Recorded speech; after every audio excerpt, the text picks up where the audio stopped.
Berlatar pada tahun 1981, kisah akan berfokus pada seorang mantan tentara Israel bernama Yossi Gisenberg. Ini orangnya yang selama beberapa tahun terakhir sedang menyukai hobi barunya, yakni berpetualang alias menjadi seorang traveler tapi tidak food vlogger, di mana saat ini Yossi kebetulan sedang mengunjungi Bolivia, Amerika Selatan untuk berkemah bersama dengan para traveler lain yang berasal dari berbagai negara.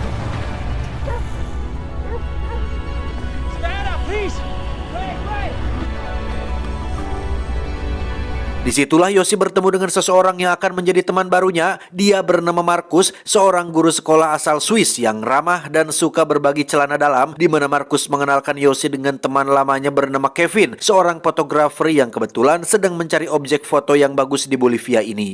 Hanya untuk mengejar laki-laki lain, buat apa sih? Tak hanya Markus dan Kevin, Yossi juga bertemu dengan orang baru, seorang wanita bernama Ami yang merupakan salah satu traveler yang sedang berkemah di perkemahan ini juga, di mana Yossi ditawari semacam minuman herbal yang berefek ngefly yang sempat membuatnya membayangkan hal-hal tidak senonoh dengan sosok si wanita ini.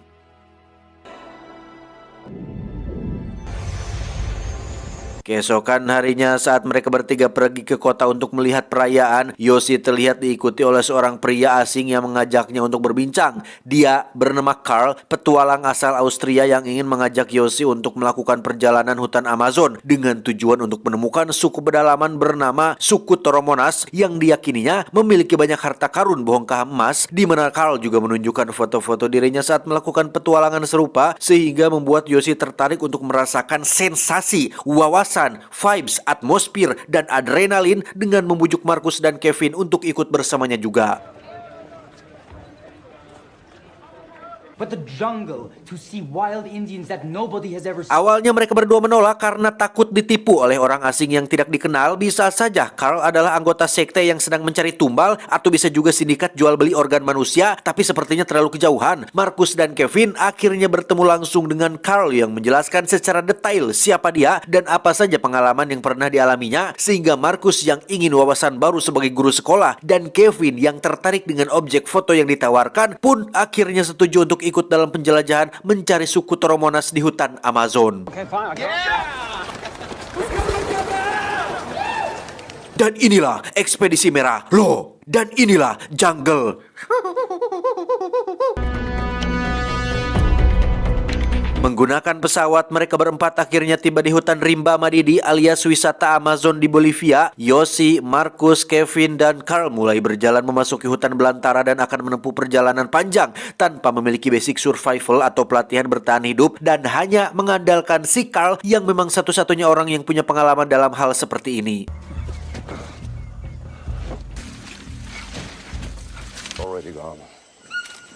Singkat cerita, malam pun poek. Mereka mendirikan tenda dan memutuskan untuk istirahat, di mana Markus tiba-tiba ngorejat ketakutan sambil gogoakan si gawewe alias berteriak seperti perempuan saat ada sesuatu hinggap di wajahnya, yang setelah diperiksa ternyata itu hanyalah seekor kupu-kupu hutan yang sedang butuh kehangatan, sehingga sampai sini bisa disimpulkan bahwa Markus adalah sosok pria yang agak sedikit manja dan belum siap untuk melakukan perjalanan ekstrim seperti ini. Well, you said the rainy season didn't start for 2 weeks. Keesokannya mereka melanjutkan perjalanan dengan menempuh berbagai kondisi trek dan cuaca ekstrim hingga membuat ketiganya mulai merasa kelelahan, terutama Markus yang berada di posisi paling belakang. Sampai satu momen mereka tak sengaja terpisah dari Carl yang berjalan lebih dulu. Markus yang sedang capek bercampur panik pun teriak-teriak memanggil Carl, yang membuat Kevin dan Yossi pun ikut panik juga. Mereka menyuruh Markus untuk diam, tapi dia terus saja teriak-teriak yang membuat Yossi dan Kevin menjadi sedikit kesal, sehingga sampai sini kita sudah bisa menebak siapa yang akan menjadi beban dalam kelompok ini. Carl! Carl! Marcus! Carl! Stop! Keep walking. Quiet! Tak lama mereka bertiga pun dikejutkan dengan semak-semak yang bergerak. Dikira akan muncul T-Rex atau alien predator. Ternyata itu hanyalah warga desa yang sedang ngangon munding, atau bahasa Indonesianya sedang menuntun kerbau. Yang setelah Carl ditemukan, ternyata mereka sudah dekat dengan salah satu desa di Amazon bernama suku Ariamas, yang merupakan penghuni hutan semi-modern yang sudah mengenal sedikit peradaban.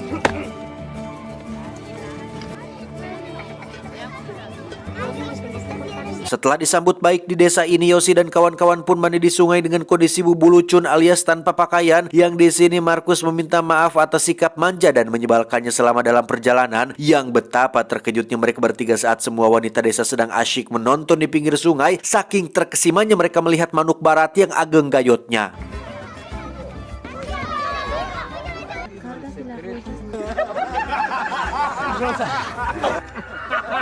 Keesokannya Markus terlihat sedang mengobati kakinya menggunakan salep karena lecet akibat tidak terbiasa melakukan perjalanan jauh, di mana seorang warga tiba-tiba menghampiri Markus untuk meminta tolong anaknya untuk diobati juga. Yang dari situ Markus seketika menjadi dokter dadakan yang mengobati banyak warga desa yang sedang mengalami luka atau lecet. He was so brave.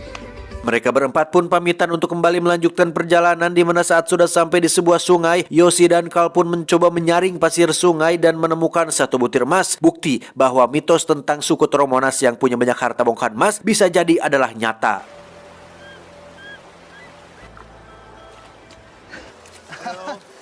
Beberapa jam berlalu, Markus terlihat berjalan terpincang-pincang akibat lecet kakinya yang semakin parah sehingga mereka semua harus sering berhenti untuk mengobati kaki Markus tersebut. Awalnya Yosi dan Kevin memaklumi hal itu, tetapi lama-kelamaan kok mereka merasa jika Markus yang hanya menjadi memperlambat perjalanan saja. Terlebih lagi musim hujan akan segera turun yang pastinya akan semakin memperlambat mereka mencapai lokasi suku Tromonas, yang pada akhirnya mereka berempat sepakat untuk membuat sebuah rakit dan menggunakan jalur sungai sebagai rute perjalanan utamanya.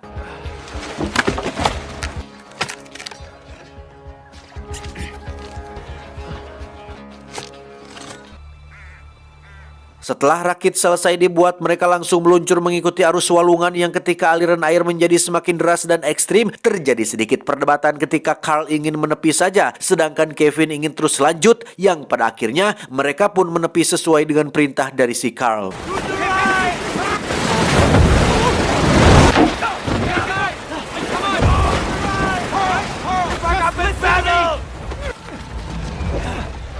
Rasa kesal timbul dalam diri Kevin ketika dia merasa bahwa Carl sama saja dengan Markus yang hanya memperlambat perjalanan, di mana Kevin punya teori yang menarik bahwasannya Carl tidak bisa berenang dan gengsi apabila kelemahannya itu diketahui oleh siapapun, sehingga itulah alasannya kenapa dia ingin menepi ke pinggir.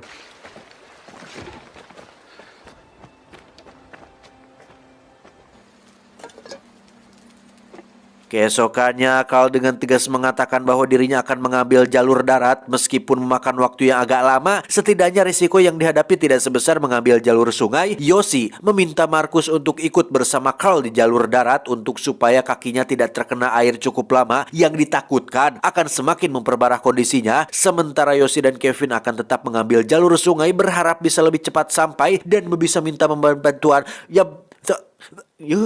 Baru juga berapa ini menit udah balelol. Sementara Yosi dan Kevin akan tetap mengambil jalur sungai berharap bisa lebih cepat sampai dan meminta bantuan ke desa sekitar.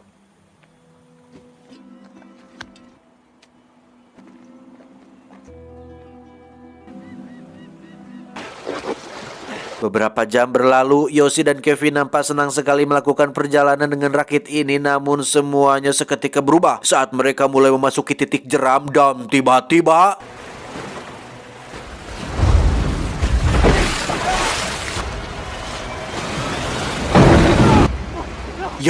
mereka berdua terjebak pada sebuah batu, di mana Kevin berhasil sampai ke daratan lebih dulu, tetapi Yosi keburu terbawa arus air hingga dia hanyut jauh dari lokasi tersebut. Berlokasi di antara tebing, Yosi akhirnya bisa mencapai daratan. Dia mendaki tebing tersebut hingga sampai di atas, yang dari sinilah barulah kebingungan mulai menyelimuti tatkala posisinya saat ini terlalu jauh dari posisi si Kevin berada.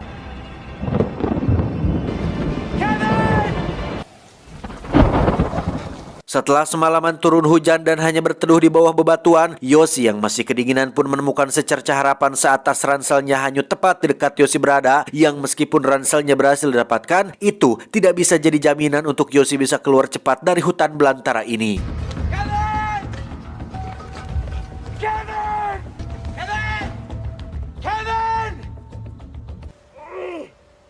Setelah 6 hari berjalan mengikuti arus sungai, Yosi masih belum bisa menemukan titik terang akan desa terdekat yang bisa dijangkau. Perutnya mulai kelaparan tepat saat melihat beberapa buah ngegantung di atas pohon yang ketika dia akan mengambilnya, ada seonggok ular yang nyaris saja mematuknya, yang karena motivasi lapar lebih kuat dari apapun, Yosi pun memberanikan diri untuk naik lagi dan membunuh ular tersebut menggunakan batu.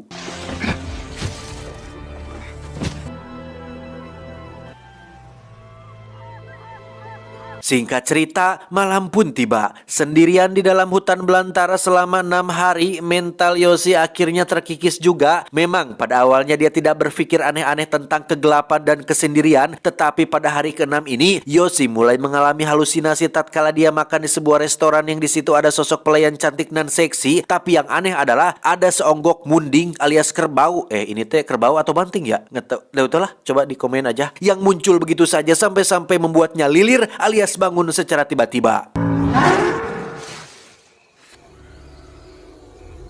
Keesokannya Yosi melihat peta yang ada di dalam ransel untuk memastikan seberapa dekat dia dengan suku pedalaman dari posisinya saat ini. Di situ pula lah Yosi baru menyadari adanya benjolan tepat di samping tarangnya dan ada sesuatu yang bergerak di dalamnya. Entah apa itu, Yosi yang tak bisa berbuat apa-apa pun hanya bisa pasrah dan tidur di malam harinya, di mana halusinasi kembali menyerang saat sosok Markus muncul tepat di depannya. Namun yang menyeramkan adalah kemunculan seekor harimau yang kemudian disemprot menggunakan api dan tabung spray hingga halusinasi tersebut akhirnya menghilang.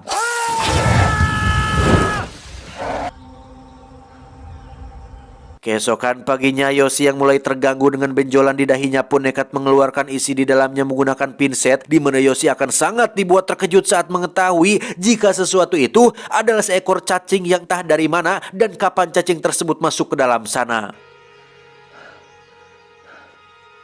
Yosi kembali berjalan dan mulai merasakan lapar luar biasa hingga dia menemukan 2 butir telur burung yang tergeletak begitu saja dan memutuskan untuk memakan mentah-mentah telur yang sudah setengah jadi itu untuk tetap bertahan hidup. Beberapa jam berjalan, Yosi akhirnya tiba di desa suku pedalaman sesuai yang tertera pada peta. Namun alangkah terkejutnya Yosi saat menyadari jika desa ini sudah lama ditinggalkan. Padahal hanya desa inilah satu-satunya harapan Yosi untuk bisa selamat dari hutan belantara Amazon yang luas ini.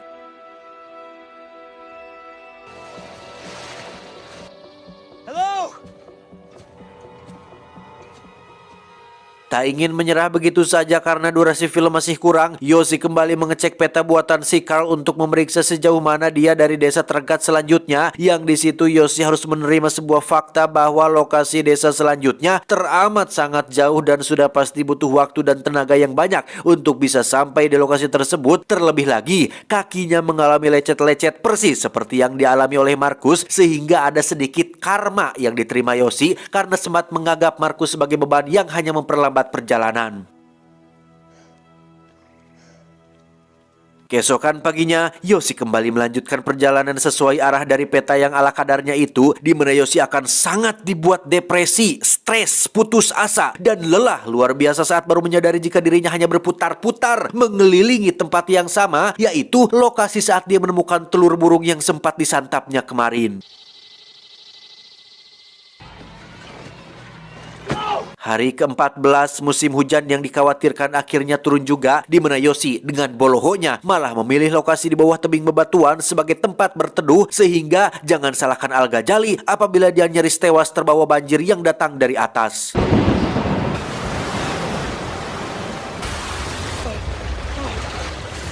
Beralih ke tempat lain, lebih tepatnya 193 km dari posisi Yosi saat ini, warga desa lokal tak sengaja menemukan Kevin yang ternyata berhasil selamat. Kevin langsung menceritakan kronologi bagaimana dia bisa tersesat dan meminta tolong pihak berwajib untuk melakukan pencarian terhadap Yosi yang diyakininya masih bertahan hidup.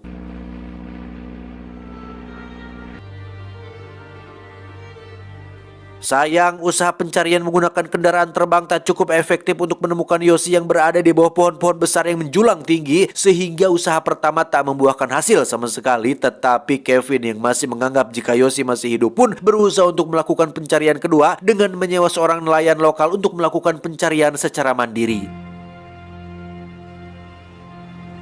Kembali ke Yoshi yang kondisinya semakin tidak walakaya teh artinya teh tidak berdaya atuh. Entah hanya halusinasi atau kenyataan, Yoshi tak sengaja menemukan seorang wanita atau gadis suku pedalaman yang sedang sendirian. Awalnya si wanita ketakutan dan berniat untuk kabur, tetapi Yoshi berhasil mencegahnya untuk lari dan memohon agar si gadis pedalaman tetap bersamanya karena Yoshi sangat butuh sekali seseorang dan tidak ingin kesepian di hutan belantara ini.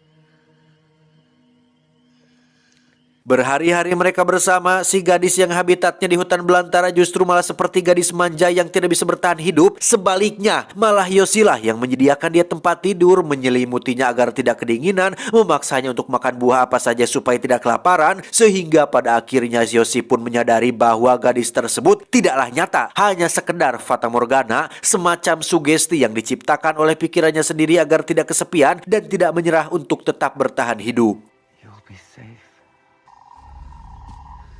Saat sedang melanjutkan perjalanan itulah Yoshi tak sengaja terjerembab ke dalam lumpur hidup di mana dia hampir saja tewas setelah tak punya tenaga untuk bisa mencapai tepian. Sempat tak sadarkan diri selama beberapa detik, Yoshi yang jika yo-nya diganti dengan nak jadi makanan sehari-hari orang Indonesia pun akhirnya bangkit dan berhasil mencapai tepian dengan selamat. Dari situlah Yoshi mulai kehilangan akal sehat dengan membuka baju dan memperlihatkan sosok Harry Potter apabila kekurangan gizi dan menderita cacingan, kemudian dengan sengaja membiarkan kararange atau semut api menggigit seluruh bagian tubuhnya yang ketika sudah mencapai pinggir sungai, di situ Yoshi berhasil kembali pada akal sehatnya saat mengorbankan rasa laparnya demi kehidupan seekor kura-kura kecil yang tidak berdosa.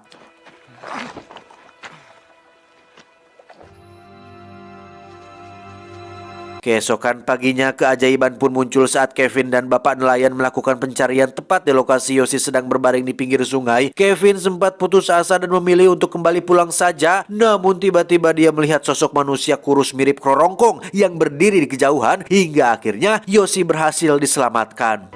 Yes, sir!